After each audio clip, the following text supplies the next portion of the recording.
ਬੱਚੋ ਮੈਂ Gurjot Kaur ਏਜੇਵਸ international school ਚੀਕਾ ਤੋਂ ਅੱਜ ਅਸੀਂ 7th ਕਲਾਸ ਦਾ 5th ਲੈਸਨ ਕਰਾਂਗੇ ਜਿਹਦਾ ਨਾਮ ਹੈ ਇੱਕ ਇੱਕ ਇੱਕ। ਇਸ ਪਾਠ ਵਿੱਚ ਬੱਚਿਆਂ ਕੋਲੋਂ ਆਪਣੇ ਵਡੇਰਿਆਂ ਤੋਂ ਬਾਤਾਂ ਸੁਣਨ ਦੇ ਸ਼ੌਕ ਅਤੇ ਇਹਨਾਂ ਤੋਂ ਮਿਲਦੀ ਪ੍ਰੇਰਨਾ ਬਾਰੇ ਦੱਸਿਆ ਗਿਆ। ਇਸ ਪਾਠ ਕੇ ਅੰਦਰ ਜਦੋਂ ਅਸੀਂ ਛੋਟੇ ਹੁੰਦੇ ਆਪਣੇ ਬੱਚੇ ਆਪਣੀ ਨਾਨੀ ਮਾਂ ਤੋਂ ਦਾਦੀ ਮਾਂ ਤੋਂ ਕਹਾਣੀਆਂ ਸੁਣਦੇ ਆ ਉਹਦੇ ਬਾਰੇ ਦੱਸਿਆ ਗਿਆ ਹੈ। ਨਾਓ ਵੀ ਸਟਾਰਟ ਲੈਸਨ। ਇੱਕ ਸੀ ਕੁੜੀ, ਉਹਦਾ ਨਾਂ ਸੀ ਭੋਲਾ। ਉਹ ਰੋਜ਼ ਰਾਤ ਨੂੰ ਆਪਣੀ ਦਾਦੀ ਮਾਂ ਨੂੰ ਕਹਿੰਦੀ, ਦਾਦੀ ਮਾਂ ਬਾਤ ਸੁਣਾਓ। ਉਸਦੀ ਦਾਦੀ ਮਾਂ ਰੋਜ਼ ਉਸਨੂੰ ਨਵੀਆਂ ਨਵੀਆਂ ਬਾਤਾਂ ਸੁਣਾਉਂਦੀ। ਅੱਜ ਫੇਰ ਦਾਦੀ ਮਾਂ ਨੇ ਬਾਤ ਸੁਣਾਉਣੀ ਸ਼ੁਰੂ ਕੀਤੀ। ਦਾਦੀ ਮਾਂ ਨੇ ਕਿਹਾ, ਇੱਕ ਸੀ ਚਿੜੀ ਤੇ ਇੱਕ ਸੀ ਕਾਂ। ਦਾਦੀ ਮਾਂ ਨੇ ਇੰਨਾ ਹੀ ਕਿਹਾ ਸੀ ਤਦੇ ਭੋਲਾ ਨੇ ਦਾਦੀ ਮਾਂ ਦੇ ਮੂੰਹ ਉੱਤੇ ਹੱਥ ਰੱਖ ਦਿੱਤਾ ਤੇ ਕਿਹਾ, ਦਾਦੀ ਮਾਂ ਜਦੋਂ ਵੀ ਤੁਸੀਂ ਕੋਈ ਬਾਤ ਸੁਣਾਉਂਦੇ ਹੋ ਹਰ ਬਾਤ ਇੱਕ ਤੋਂ ਹੀ ਕਿਉਂ ਸ਼ੁਰੂ ਕਰਦੇ ਹੋ? ਇੱਕ ਸੀ ਚਿੜੀ, ਇੱਕ ਸੀ ਰਾਜਾ, ਇੱਕ ਸੀ ਚੋਰ, ਇੱਕ ਸੀ ਲੁੱਬੜ, ਇੱਕ ਸੀ ਗਿੱਦੜ। ਸਾਰੀਆਂ ਬਾਤਾਂ ਇੱਕ ਤੋਂ ਹੀ ਕਿਉਂ ਸ਼ੁਰੂ ਹੁੰਦੀਆਂ ਹਨ? ਜਿਵੇਂ ਜਦੋਂ ਵੀ ਅਸੀਂ ਕੋਈ ਗੱਲ ਸੁਣਾਉਂਦੇ ਹਾਂ ਉਹ ਇੱਕ ਤੋਂ ਹੀ ਸਟਾਰਟ ਹੁੰਦੀ ਹੈ ਮੈਕਸੀਮਮ। ਜਿੱਦਾਂ ਕੋਈ ਕਹਾਣੀ ਸੁਣਾਉਣ ਲੱਗਦੇ ਹੈ ਕਿ ਜਿਵੇਂ ਇੱਕ ਸੀ ਰਾਜਾ, ਇੱਕ ਸੀ ਸ਼ੇਰ, ਇੱਕ ਸੀ ਕਾਂ, ਇੱਦਾਂ ਕਹਾਣੀਆਂ ਸੁਣਾਉਂਦੇ ਤਾਂ ਇੱਕ ਤੋਂ ਹੀ ਕਿਉਂ ਸ਼ੁਰੂ ਕਰਦੇ ਹੋ? ਭੋਲਾ ਦੀ ਦਾਦੀ ਹੱਸ ਪਈ ਤੇ ਕਹਿਣ ਲੱਗੀ, ਚੱਲ ਮੈਂ ਅੱਜ ਕੋਈ ਹੋਰ ਬਾਤ ਸੁਣਾਉਂਦੀ ਹਾਂ। ਇੱਕ ਸੀ ਚਿੜੀ ਵਾਲੀ ਬਾਤ ਰਹਿਣ ਦੇ। ਤਦ ਦਾਦੀ ਮਾਂ ਨੇ ਸ਼ੁਰੂ ਕੀਤੀ, ਇੱਕ ਵੇਰਾਂ ਦੀ ਗੱਲ ਹੈ। ਦਾਦੀ ਮਾਂ ਫੇਰ ਇੱਕ ਤੋਂ। ਭੋਲਾ ਨੇ ਕਿਹਾ। ਦਾਦੀ ਮਾਂ ਫੇਰ ਹੱਸਣ ਲੱਗ ਪਈ। ਤੂੰ ਤਾਂ ਸੱਚ ਮੁੱਚ ਠੀਕ ਕਹਿੰਦੀ ਹੈ ਭੋਲਾ, ਮੈਂ ਤਾਂ ਕਦੇ ਇਹ ਜਿਹਾ ਸੋਚਿਆ ਹੀ ਨਹੀਂ। ਮੰਮੀ ਵੀ ਜਦੋਂ ਬਾਤ ਸੁਣਾਉਂਦੇ ਨੇ ਬਹੁਤ ਵਾਰੀ ਇੱਕ ਤੋਂ ਹੀ ਸ਼ੁਰੂ ਕਰਦੇ ਨੇ। ਪਹਿਲਾਂ ਮੈਨੂੰ ਦੱਸੋ ਕਿਉਂ? ਉੱਦਾਂ ਹੀ ਕਿਉਂ ਵਾਲੀ ਕਿਹੜੀ ਗੱਲ ਹੈ? ਪਰ ਵੈਸੇ ਜੇ ਸੋਚਿਆ ਜਾਵੇ ਤਾਂ ਠੀਕ ਹੀ ਤਾਂ ਹੈ। ਉਹ ਕਿਵੇਂ? ਭੋਲਾ ਨੇ ਪੁੱਛਿਆ। ਉਹ ਇਵੇਂ ਹੈ ਕਿ ਰੱਬ ਵੀ ਇੱਕ ਹੈ ਭਾਵੇਂ ਉਸਦੇ ਨਾਂ ਕਈ ਹਨ। ਜਿਵੇਂ ਪਰਮਾਤਮਾ ਤਾਂ ਇੱਕ ਹੁੰਦਾ ਬਟ ਉਹਦੇ ਨਾਂ ਅੱਡ ਅੱਡ ਹੁੰਦੇ, ਜਿੱਦਾਂ ਵਾਹਿਗੁਰੂ, ਈਸ਼ਵਰ, ਭਗਵਾਨ ਸ਼ਿਵ ਜੀ। ਕ੍ਰਿਸਚਨਸ ਆਪਣਾ ਹੁੰਦਾ, ਮੁਸਲਮਾਨਾਂ ਦਾ ਆਪਣਾ ਅੱਡ ਹੁੰਦਾ, ਬਟ ਹੈ ਤਾਂ ਪਰਮਾਤਮਾ ਇੱਕ ਹੈ ਨਾ। ਧਰਤੀ ਵੀ ਇੱਕ ਹੈ ਭਾਵੇਂ ਦੇਸ਼ ਕਈ ਹਨ, ਸੂਰਜ ਵੀ ਇੱਕ ਹੈ, ਅਸਮਾਨ ਵੀ ਇੱਕ ਹੈ। ਹਾਂ ਦਾਦੀ ਮਾਂ, ਭੋਲਾ ਨੇ ਉਛਲ ਕੇ ਕਿਹਾ। ਕੁੱਕੜ ਇੱਕ ਹੁੰਦੀ ਹੈ ਪਰ ਉਸਦੇ ਚੂਚੇ ਵੀ ਕਿੰਨੇ ਹੁੰਦੇ? ਚੂਚੇ ਮਤਲਬ ਉਸਦੇ ਬੱਚੇ ਵੀ ਕਿਤਨੇ ਹੁੰਦੇ ਹਨ ਮੁਰਗੀ ਦੇ? ਹਾਂ ਮੇਰੀ ਭੋਲੇ, ਇੱਕ ਤੋਂ ਹੀ ਤਾਂ ਅਨੇਕ ਹੁੰਦਾ ਹੈ, ਇੱਕ ਤੋਂ ਹੀ ਤਾਂ ਗਿਣਤੀ ਸ਼ੁਰੂ ਹੁੰਦੀ ਹੈ। ਇੱਕੜ ਦੁੱਕੜ ਬਾਬੋ 80 90 ਪੂਰਾ 100 ਤੇ 100 ਵਿੱਚ ਵਾਧਾ ਕਰਨ ਹੋਵੇ ਤਾਂ ਫੇਰ ਇੱਕ ਲਾਈਦਾ ਹੈ। ਇੱਕ ਵਾਧੇ ਦਾ ਨਿਸ਼ਾਨ ਹੁੰਦਾ ਹੈ। ਇਸ ਲਈ ਤਾਂ ਤੇਰੀ ਮੰਮੀ ਸ਼ਗਨ ਦੇਣ ਵੇਲੇ ਤੇਰੀ ਬੁਗਣੀ ਵਿੱਚ 1 ਰੁਪਇਆ ਮੰਗਦੀ ਹੁੰਦੀ ਹੈ। ਬੁਗਣੀ ਮਤਲਬ ਜਿਹਦੇ ਵਿੱਚ ਪੈਸੇ ਅਸੀਂ ਪਾਉਂਦੇ ਹਾਂ। ਦਾਦੀ ਨੇ ਕਿਹਾ। ਹਾਂਜੀ ਕਹਿ ਕੇ ਭੋਲਾ ਹੱਸ ਪਈ, ਪਰ ਦਾਦੀ ਮਾਂ ਬਾਤ ਤਾਂ ਕੋਈ ਸੁਣਾਈ ਨਹੀਂ। ਹੁਣ ਬਹੁਤ ਰਾਤ ਹੋ ਗਈ ਹੈ, ਕੱਲ ਸੁਣਾਵਾਂਗੀ ਲੰਮੀ ਸਾਰੀ ਬਾਤ, ਦਾਦੀ ਮਾਂ ਨੇ ਕਿਹਾ। ਚੱਲ ਨਿੱਕੀ ਜਿਹੀ ਬਾਤ ਸੁਣਾ ਦਿਓ, ਭੋਲਾ ਨੇ ਤਰਲੇ ਨਾਲ ਕਿਹਾ। ਕਿ ਚਲੋ ਦਾਦੀ ਮੰਮਾ ਵੱਡੀ ਗੱਲ ਨਹੀਂ ਸੁਣਾਉਣੀ ਤਾਂ ਇੱਕ ਨਿੱਕੀ ਜਿਹੀ ਗੱਲ ਹੀ ਸੁਣਾ ਦਿਓ ਮੈਨੂੰ। ਦਾਦੀ ਮਾਂ ਨੇ ਗਾਉਂਦਿਆਂ ਗਾਉਂਦਿਆਂ ਇੱਕ ਬਾਤ ਸੁਣਾਈ। ਇੱਕ ਦਿਨ ਚੂਹਾ ਚੋਰੀ ਗਿਆ, ਚੂਹੇ ਲਿਆਂਦੀ ਕਣਕ ਚੂਰਾ।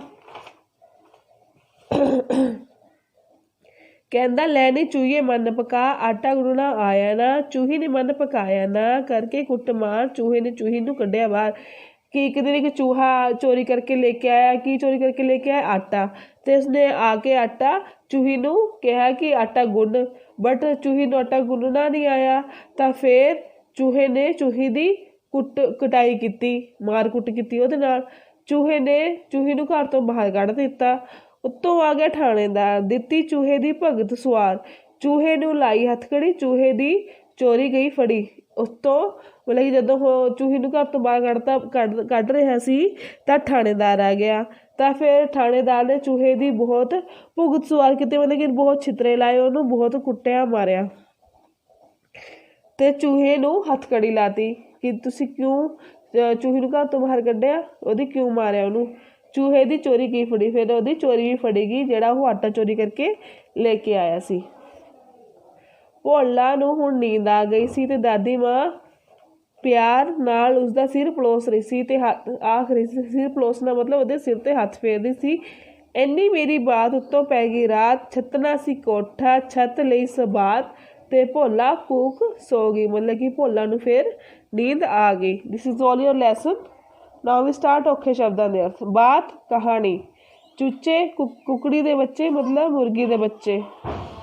ਵਾਧਾ ਵਧਾਉਣਾ, ਬੁਗਨੀ ਗੋਲਕ, ਤਰਲੇ ਨਾਲ ਮਿੰਨਤ ਨਾਲ, ਮਨ ਮੋਟੀ ਤੇ ਭਾਰੀ ਰੋਟੀ, ਭੁਗਤ ਸਵਾਰ ਦੇਣੀ, ਕਿਸੇ ਨੂੰ ਮਾਰ ਮਾਰ ਕੇ ਠੀਕ ਕਰ ਦੇਣਾ, ਸਿਰ ਪਲੋਸਣਾ, ਸਿਰ ਤੇ ਪਿਆਰ ਨਾਲ ਹੱਥ ਫੇਰਨਾ, ਕੋਠਾ ਰਹਿਣ ਦੀ ਥਾਂ, ਸਬਾਤ ਛੱਤ ਵਾਲਾ ਵੱਡਾ ਤੇ ਖੁੱਲਾ ਕਮਰਾ, ਭੂਖ ਸੋਣਾ, ਗਹਿਰੀ ਨੀਂਦ ਵਿੱਚ ਸੋਣਾ। ਨਾਓ ਵੀ ਸਟਾਰਟ ਅਭਿਆਸ ਦੇ ਪ੍ਰਸ਼ਨ। ਕੁੜੀ ਦਾ ਕੀ ਨਾਂ ਸੀ? ਭੋਲਾ। ਰਾਈਟ ਆਂਸਰ ਇਜ਼ ਭੋਲਾ। ਭੋਲਾ ਨੂੰ ਬਾਤ ਕੌਣ ਸੁਣਾਉਂਦਾ ਸੀ? ਰਾਈਟ ਆਂਸਰ ਇਜ਼ ਦਾਦੀ। ਚੂਹਾ ਚੋਰੀ ਕਰਕੇ ਕੀ ਲੈ ਕੇ ਆਇਆ? ਰਾਈਟ ਆਂਸਰ ਇਜ਼ ਕਣਕ। ਕਿਸ ਨੇ ਚੂਹੇ ਦੀ ਭੁਗਤ ਸਵਾਰ ਕੀਤੀ? ਥਾਣੇਦਾਰ ਨੇ। ਮੌਖਿਕ ਪ੍ਰਸ਼ਨ। ਕੁਕੜੀ ਦੇ ਬੱਚੇ ਨੂੰ ਕੀ ਕਹਿੰਦੇ ਆ? ਚੂਚੇ। ਬੁਗਨੀ ਕਿਸ ਕੰਮ ਆਉਂਦੀ ਹੈ? ਪੈਸੇ ਰੱਖਣ ਲਈ। ਪਾਪਾ ਦੇ ਮੰਮੀ ਤੁਹਾਡੇ ਕੀ ਲੱਗਦੇ ਹਨ? ਦਾਦੀ ਜੀ। ਮੰਮੀ ਦੇ ਮੰਮੀ ਤੁਹਾਡੇ ਕੀ ਲੱਗਦੇ ਹਨ? ਨਾਨੀ। ਨਾਓ ਵੀ ਸਟਾਰਟ ਕੁਐਸਚਨ ਆਂਸਰ। ਭੋਲਾ ਨੇ ਬਾਤ ਸੁਣਾਉਂਦਿਆਂ ਹੀ ਦਾਦੀ ਮਾਂ ਨੂੰ ਕੀ ਪੁੱਛਿਆ? ਭੋਲਾ ਨੇ ਬਾਤ ਸੁਣਾਉਂਦਿਆਂ ਹੀ ਦਾਦੀ ਮਾਂ ਨੂੰ ਪੁੱਛਿਆ ਕਿ ਦਾਦੀ ਮਾਂ ਸਾਰੀ ਬਾਤ ਇੱਕ ਤੋਂ ਹੀ ਕਿਉਂ ਸ਼ੁਰੂ ਹੁੰਦੀ ਹੈ? ਦਾਦੀ ਮਾਂ ਨੇ ਕੁਦਰਤ ਦੀਆਂ ਕਿਹੜੀਆਂ ਚੀਜ਼ਾਂ ਦੱਸੀਆਂ ਜਿਹੜੀਆਂ ਇੱਕ ਹੀ ਹੁੰਦੀਆਂ ਹਨ? ਦਾਦੀ ਮਾਂ ਨੇ ਕੁਦਰਤ ਦੀਆਂ ਇੱਕੋ ਜਿਹੀਆਂ ਚੀਜ਼ਾਂ ਰੱਬ, ਧਰਤੀ, ਦੇਸ਼, ਸੂਰਜ ਤੇ ਅਸਮਾਨ ਦੱਸੀਆਂ। ਭੋਲਾ ਦੀ ਮੰਮੀ ਸ਼ਗਨ ਦੇਣ ਵੇਲੇ ਉਸਦੀ ਬੁਗਨੀ ਵਿੱਚ ਕਿੰਨੇ ਰੁਪਏ ਮੰਗਦੀ ਹੈ? ਭੋਲਾ ਦੀ ਮੰਮੀ ਸ਼ਗਨ ਦੇਣ ਵੇਲੇ ਉਸਦੀ ਬੁਗਨੀ ਵਿੱਚ 1 ਰੁਪਈਆ ਮੰਗਦੀ ਹੈ। ਦਾਦੀ ਮਾਂ ਨੇ ਅਖੀਰ ਵਿੱਚ ਕਿਸ ਦੀ ਬਾਤ ਸੁਣਾਈ? ਦਾਦੀ ਮਾਂ ਨੇ ਅਖੀਰ ਵਿੱਚ ਚੂਹੇ ਦੀ ਬਾਤ ਸੁਣਾਈ। ਇਸ ਕਹਾਣੀ ਵਿੱਚ ਕੁੜੀ ਦਾ ਕੀ ਨਾਂ ਸੀ ਅਤੇ ਉਹ ਕਿਸ ਕੋਲੋਂ ਰੋਜ਼ ਬਾਤਾਂ ਸੁਣਦੀ ਸੀ? ਇਸ ਕਹਾਣੀ ਵਿੱਚ ਕੁੜੀ ਦਾ ਨਾਂ ਭੋਲਾ ਸੀ। ਉਹ ਆਪਣੀ ਦਾਦੀ ਮਾਂ ਕੋਲੋਂ ਰੋਜ਼ ਬਾਤਾਂ ਸੁਣਦੀ ਸੀ। ਭੋਲਾ ਦੀ ਦਾਦੀ ਉਸਨੂੰ ਹਰ ਰੋਜ਼ ਨਵੀਆਂ ਨਵੀਆਂ ਬਾਤਾਂ ਸੁਣਾਉਂਦੀ ਹੈ। ਭੋਲਾ ਨੇ ਦਾਦੀ ਮਾਂ ਦੇ ਮੂੰਹ ਉੱਤੇ ਹੱਥ ਰੱਖ ਕੇ ਕੀ ਕਿਹਾ?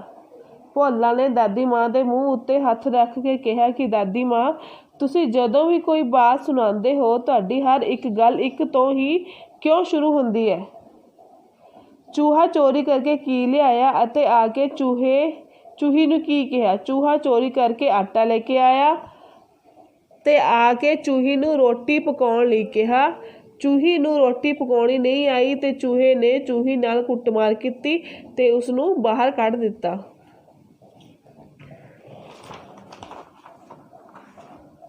ਖਾਲੀ ਥਾਵਾਂ ਭਰੋ।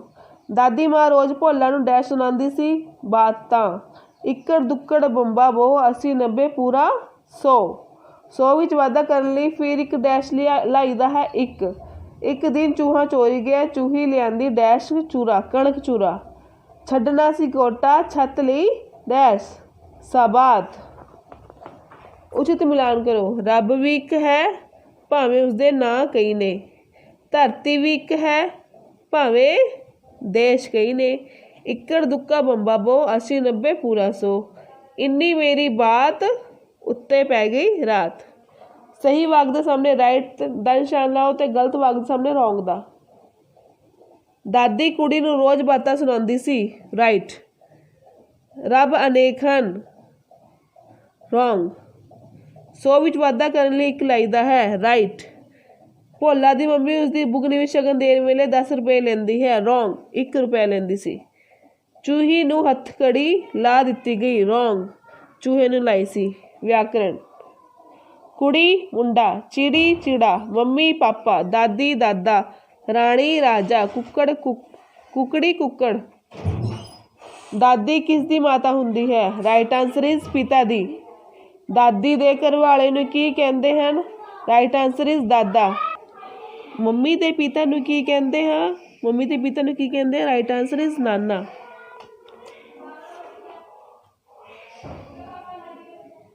ਹੇਠਾਂ ਦਿੱਤੇ ਵਾਕ ਨੂੰ शुद्ध करके लिखो। एक दिन चूहा चोरी हो गया। ये आपने अपने आप से कोई भी अपनी दादी माँ तो कहानी सुन के, नानी माँ तो कहानी सुन के ये कहानी लिख के आनी है। Okay, this is all your lesson. अगर आपको इस लेसन में कोई प्रॉब्लम आती है तो मुझसे आप फ़ोन करके पूछ लेना। ओके, थैंक यू बच्चे, हैव अ नाइस डे।